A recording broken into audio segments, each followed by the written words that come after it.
Hi my friends, today I want to chat with you about how to eat well if you have to go out to eat at a restaurant or a fast food place. So for some people, the reality in the context of their real human life is eating out might be something that they honestly just have to do because of their schedule with work and family and other competing commitments. So I want to share some tips on how you can make better choices and still eat well even if you have to go to a restaurant or fast food.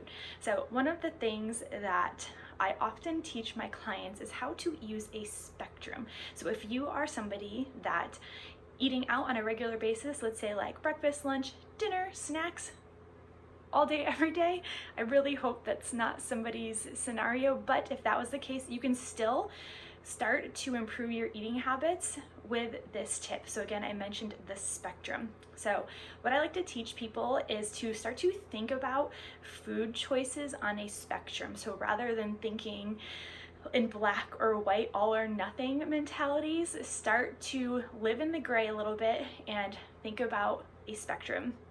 So a spectrum, as you think about it, there's one end of the spectrum and the other end of the spectrum. And so oftentimes I have people start with, what is the worst possible choice? So oftentimes if people are going out to eat, depending on where it is, it could be fast food places. So I'll just list off several fast food places. It could be places like Chick-fil-A, maybe it's Chipotle, maybe it's McDonald's, maybe it's Luna Grill, maybe it's Taco Bell, I don't know, but maybe it's bigger chain, like actually sit down meals. I think of like BJ's or Applebee's. I don't know. Those are just like chain restaurants that come to mind. But what I want to teach you is to start with first the far end of the spectrum, or let's say the bottom end of the spectrum of like, what's the worst possible choice in this scenario or this circumstance? Like what's probably like the most calorie dense meal with probably the least amount of nutrients as possible, and identify what the worst possible choice is. But then maybe somebody typically gets the worst possible choice, but even for somebody, they can identify for themselves like, hey, what's the worst possible choice, or what do you usually get? But then from there, start thinking about like, okay, how can I make that like good enough? Like in this spectrum, what's a good enough choice? But then you can also think about like, what's a better choice? What's a pretty good choice? Maybe like, what's the best possible choice? So you have all of these options along this spectrum or this continuum that you can choose from. You don't have to get into this defeatist mentality or mode. It's just kind of like starting to think outside the box a little bit, and even think about, if you open your mind to this, you can start to see like exits or options, if you will.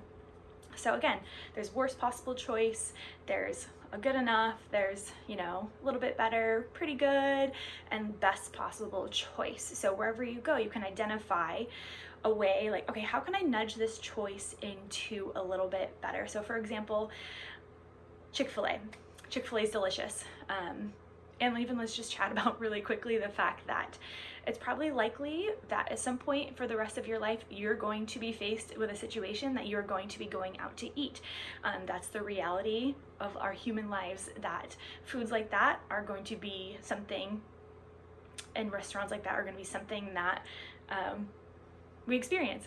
And so Chick-fil-A, maybe most people get one of the fried chicken patty, or one of the normal chicken sandwiches with, let's say, maybe fries with the Chick-fil-A sauce and maybe even a milkshake. So say maybe that's your typical order. What I want you to do is start to think about like, okay, how can I nudge this choice of what I typically get at Chick-fil-A into a little bit better? And so one of those ways that you could do that is maybe to make it a little bit more nutrient dense, or a little bit healthier, if you will. So maybe you get the chicken sandwich, but you get a side salad instead of the fries. That's one way you could do it. You could also change it so that you get rid of the milkshake. And one of the things I would ask you to consider is like, when you're going to place an order, is, do I really need all this food? Do I really need all these calories? And it's not about restriction, but it's really tuning in and being like mindful to what your body needs and what having a healthy body would entail. And it could be like, I really don't need that milkshake. And so you choose to, make a better choice by getting rid of the milkshake, and in that choice you are more or less, you're eating less calories than you would normally. Another option might be to get a grilled chicken sandwich versus the breaded chicken sandwich. And so there's just different options that you can choose from when going out to eat.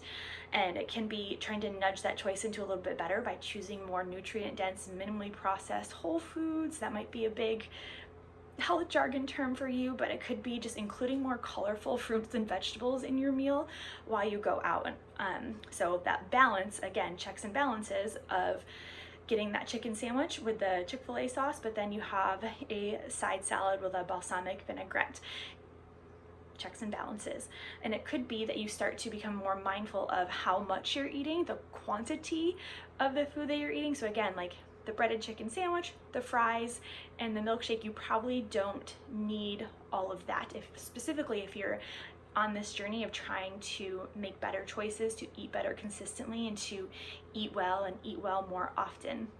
And you can also think about it as far as like portion control too. So when you think about, a meal and what a portion might be, there's a couple different ways. It's not always easy to use at a fast food restaurant, a portion control. I usually use like the hand method or the plate method, but you can start to think about like, okay, like portions of like what is a portion of carbohydrates, a portion of fat, a portion of protein, and a portion of like colorful fruits or vegetables. And you can start to think about meals in terms of portion control and choosing proper and appropriate portions for you in certain scenarios. So that's an example with Chick-fil-A, but you can use that anywhere you go. You can also use that for like if you were to go to a McDonald's or a Chipotle, you can think about like, okay, what do I typically get, or what's like the worst possible choice? How can I nudge that choice into a little bit better? Or you could think about like, what's the best possible choice? And maybe you don't want to go with the best possible choice because it's honestly kind of boring. Like think about let's say a best possible choice at Chipotle might be, the lettuce and the rice and the beans, and then some meat and some salsa. And so maybe for some, like they're like, ooh, that sounds so good and so tasty. And maybe for some, that's pretty boring. So maybe you do want to get a burrito, but again, think about how much do you need in that burrito? Think about all the ingredients that go into a burrito, and think about the portions of those specific ingredients that go into a burrito and how all of those calories could possibly add up. And maybe specifically if you're on this journey of trying to eat better, to improve your health, you don't need a burrito that's full of beans and tons of meat and cheese and sour cream and guacamole and XYZ and queso.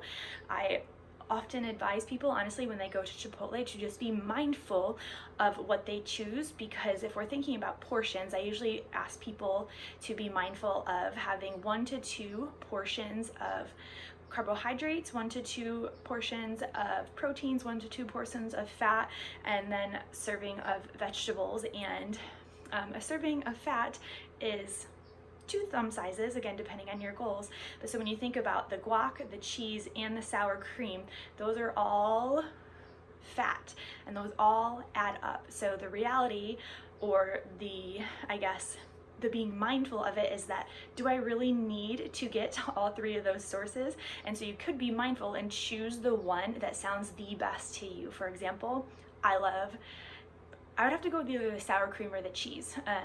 I would prefer that over guacamole, so that would be my fat choice for Chipotle.